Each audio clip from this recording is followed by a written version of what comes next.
Coucou les amis, j'espère que vous allez super bien, c'est la sœur Laure. Nous allons débuter une nouvelle série sur le mensonge avec nos amis Brian et Maëlys. Je vous laisse découvrir et on se retrouve tout de suite. Le mensonge, épisode 1. Nous sommes le mercredi après-midi. Brian et Maëlys sont heureux d'accueillir chez eux leur copine Eva, qu'ils n'ont pas vue depuis très longtemps à cause du confinement. Ça doit être Eva. Vite Brian, on va ouvrir la porte. Salut Eva. Bonjour les copains, vous allez bien? Oui, ça va Eva, merci. Ça fait plaisir de te voir. Ça fait tellement longtemps. Oui, depuis le confinement, on s'est pas vu. Je voudrais tellement te prendre dans mes bras et te faire la bise. Mais je ne peux pas, à cause des distances qu'il faut respecter. Oui, tu as raison Maëlys, c'est bien dommage. Mais ça ne va pas nous empêcher de bien nous amuser. Regardez, j'ai amené un jeu de 7 familles. Comme ça, on pourra jouer tout en gardant nos distances. Ouais, super. Les enfants entrent dans le salon où maman est en train de travailler sur son ordinateur. Bonjour Eva, comment tu vas ma grande? Bonjour madame, ça va merci. Maman, regarde, Eva nous a emmené un jeu de 7 familles. Maman prend ses affaires et va s'installer dans le canapé dans le fond du salon. Les enfants jouent aux cartes et Eva perd toutes les parties. Youpi, j'ai encore une famille.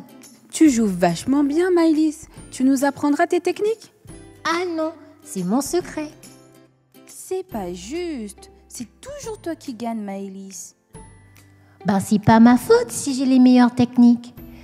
Ah d'ailleurs, je vais aller chercher un stylo dans la chambre pour noter les points. Maëlys court dans la chambre pour prendre un stylo. Mais elle ne trouve pas de stylo écrit. Brian, s'il te plaît, viens m'aider à chercher le stylo. Je ne le trouve pas. Ok, j'arrive.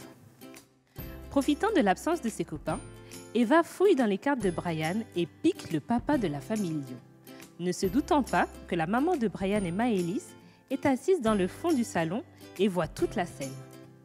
Brian et Maëlys reviennent avec le stylo bleu.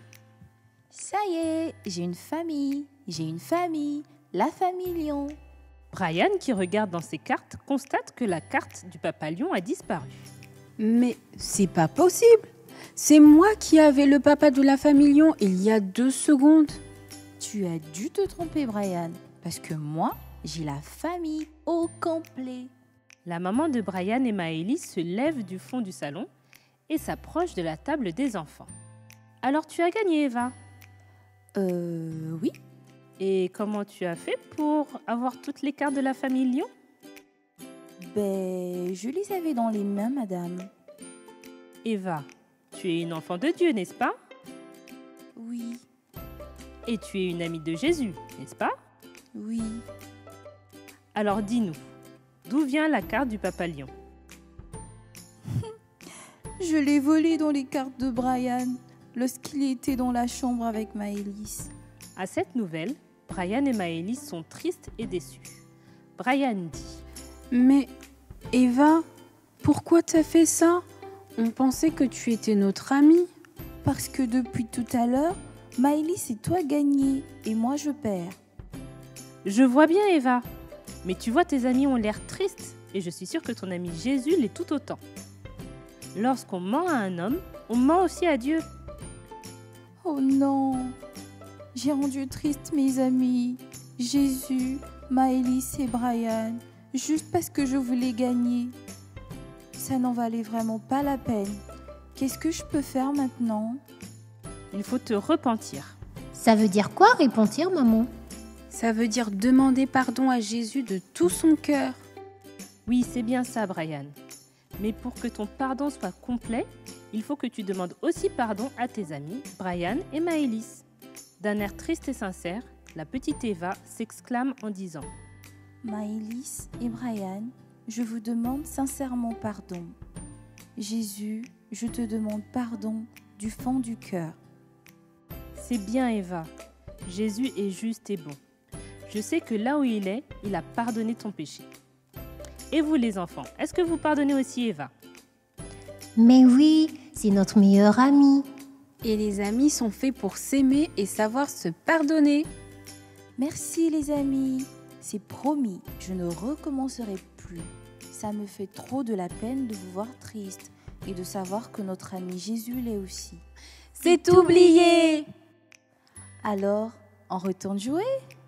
Et cette fois-ci, on joue à cache-cache parce que c'est moi qui trouve les meilleures cachettes. Les enfants partent en riant, jouant et en sautant. Ça y est les amis, c'est déjà la fin. Donc, qu'est-ce que nous pouvons retenir de cette histoire? C'est simple, le mensonge nous sépare de Dieu parce que c'est un péché. Oui les amis, quand on ment, d'abord on blesse Jésus, mais au-delà de ça, on fait aussi du mal à nos amis. Alors, qu'est-ce qu'il faut faire? C'est simple, il faut juste avouer son mensonge à ses amis et demander pardon. C'est alors que Jésus aussi pourra facilement nous pardonner. Alors, je vous laisse, je vous salue dans vos maisons, que Dieu vous bénisse et on se dit à très vite.